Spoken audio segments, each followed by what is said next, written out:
Friends, मैं दिग्विजय चरण आपका इस एस्ट्रोलॉजी के एपिसोड में स्वागत करता हूं। मैं इस एपिसोड में ये समझाने जा रहा हूं कि काल सर्प दोष क्या होता है। ये असल में काल सर्प योग है जिसे लोग दोष समझते हैं। पराशर मुनि, जिन्होंने इस मानव समाज को एस्ट्रोलॉजी वैदिक ज्योतिष का ज्ञान दिया, उन्होंने कहीं भी और कभी भी काल सर्प योग का जिक्र नहीं किया है। ये आधुनिक योग के ज्योतिषाचार्य जितने भी हैं, ये उनका अनुसंधान है। काल सर्प योग का सिद्धांत ये है कि जब राहु और केतु के जो एक्सिस है, जो लाइन है, उसके लेफ्ट या राइट अगर सारे ग्रह आ जाए, बाकी 7 ग्रह, कुल 9 ग्रह है, आप देख रहे हैं मैंने लिखा है कुल 9 ग्रह हैं। इन 9 ग्रह में से राहु केतु के एक्सिस के लेफ्ट या राइट अगर सारे ग्रह आ जाएं, बैठे हुए हों, तो इसे काल सर्प योग कहते हैं। राहु जहाँ भी बैठा होगा, केतु उसके 7वें घर में होगा, अर्थात ठीक उसके सामने होगा।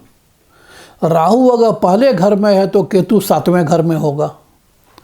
ये है राहु केतु एक्सिस। अगर राहु सेकंड हाउस में है तो केतु 8th हाउस में होगा।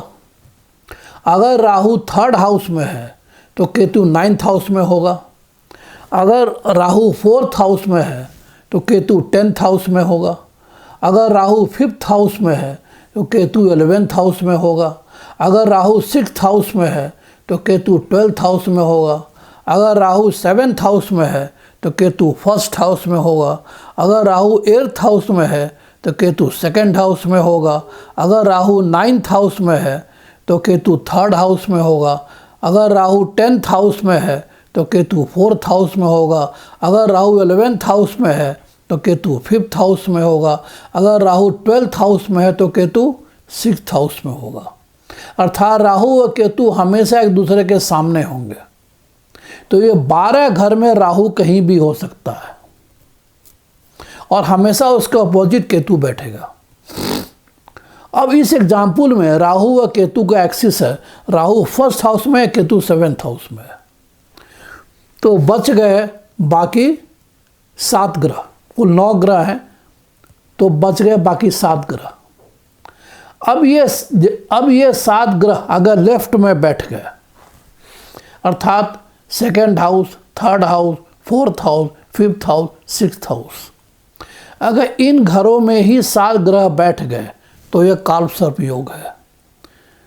या नहीं तो अगर इस एक्सिस के राइट हैंड साइड में सारे ग्रह बैठ गए, जैसे 12th house, 11th house, 10th house, 9th house, 8th house, अगर इन घरों में सारे ग्रह बैठ गए, सारे 7 ग्रह यहाँ बैठ गए, 7 प्लैनेट इस घरों में अगर बैठ गए तो यह काल सर्प योग है।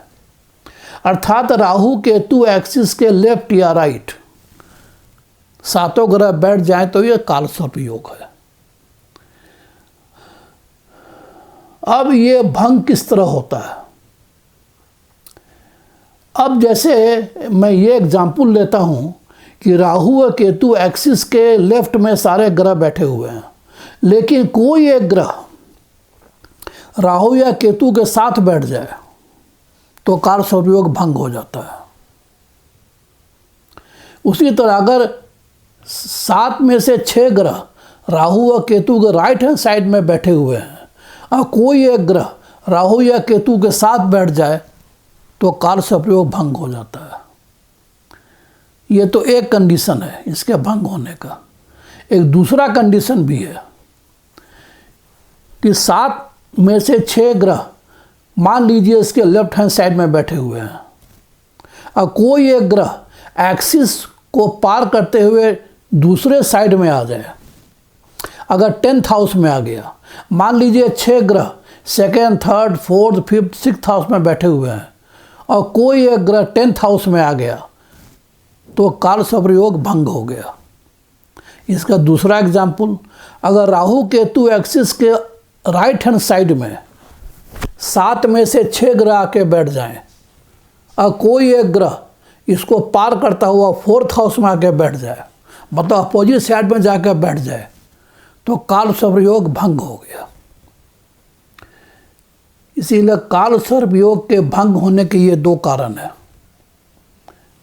वैसे इस काल सर्प योग अगर बन रहा है और भंग नहीं हो रहा है तो भी चिंतित होने की ज़रूरत नहीं है, तो किसी भी क्षण 9 ग्रह अपना प्रभाव डालते हैं। कोई एक ग्रह कोई भी परिणाम तय नहीं कर सकता। पहली बात तो ये। दूसरी बात, किसी भी समय गोचर में कौन ग्रह कहाँ है, ये तो जन्मकालीन जन्म कुंडली है, जैसे एग्जाम्पल मैंने दिया है।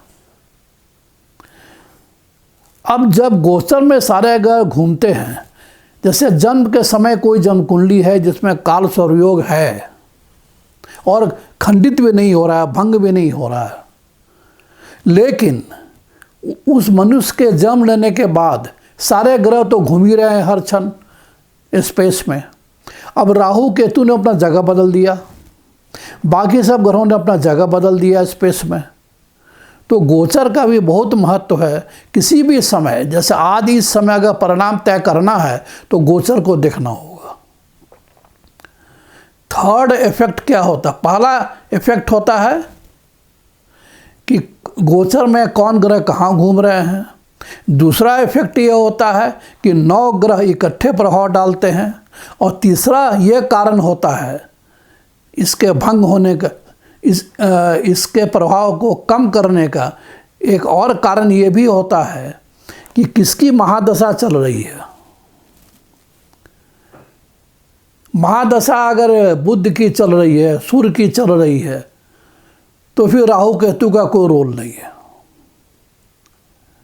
अगर राहु की भी महादशा चल रही है तो फिर भी ऐसा कोई रोल नहीं है, क्योंकि केतु उसके अपोजिट किसी दूसरे घर में है। अर्थात इन 3 कारणों से इसका प्रभाव क्षीण हो जाता है, बेमानी है। काल सर्प योग का कोई प्रैक्टिकल सिग्निफिकेंस नहीं है, क्योंकि महादशा किसकी चल रही है, गोचर में कौन ग्रह कहाँ है, और 9 ग्रह अपना सम्मिलित प्रभाव डालते हैं। यह काल सर्प योग का जो सिद्धांत है, ये सिर्फ लोगों को डराने के लिए है। अब जैसे कोई ग्रह आपका शत्रु है, जैसे अगर आप मेष लगन के हैं जहाँ 1 लिखा है केंद्र में, तो निश्चित ये बुध आपका शत्रु है। आप मेरा वीडियो देखिए, शत्रु ग्रह को पहचानने का तरीका मैंने समझाया है।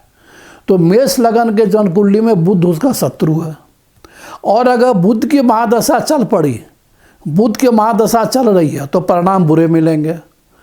तो वो व्यक्ति बुध पे ध्यान नहीं देगा, वो भाग कर जाएगा राहु केतु का शांति कराने, काल सर्प योग का शांति कराने। तो महादशा जिसकी चल रही है वो परिणाम दे रहा है।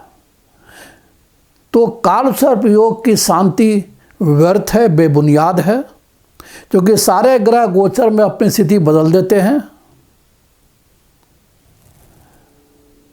कई जगह लोग जाते हैं इसकी शांति के लिए, ये पैसा और समय दोनों की बर्बादी है।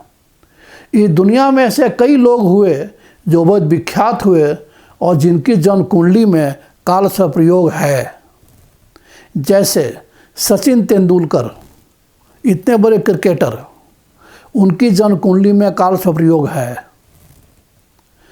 जवाहरलाल नेहरू जो हिंदुस्तान के प्रथम प्रधानमंत्री हुए, उनकी जन्म कुंडली में काल सर्प योग है, था। अब तो वो नहीं रहे, काल सर्प योग था उनकी जन्म कुंडली में।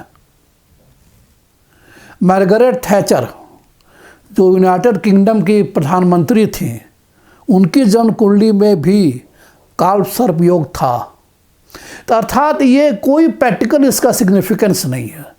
अगर आप ढूंढने चलेंगे तो दुनिया में ऐसे कई लोग मिल जाएंगे जो अपने फील्ड में बहुत एस्टेब्लिश्ड हो गए, काफ़ी ख्याति कमाई, काफ़ी सफलता कमाया, उनकी जन्म कुंडली में काल सर्प योग है या था। तो अर्थात कार सर्पयोग के भय से आप मुक्त हो जाइए, इसका प्रैक्टिकली कोई भी सिग्निफिकेंस नहीं है। अगर आपको ये वीडियो पसंद आए तो उसको लाइक कीजिए, शेयर कीजिए और सब्सक्राइब कीजिए और अपना कमेंट ज़रूर दीजिए। धन्यवाद।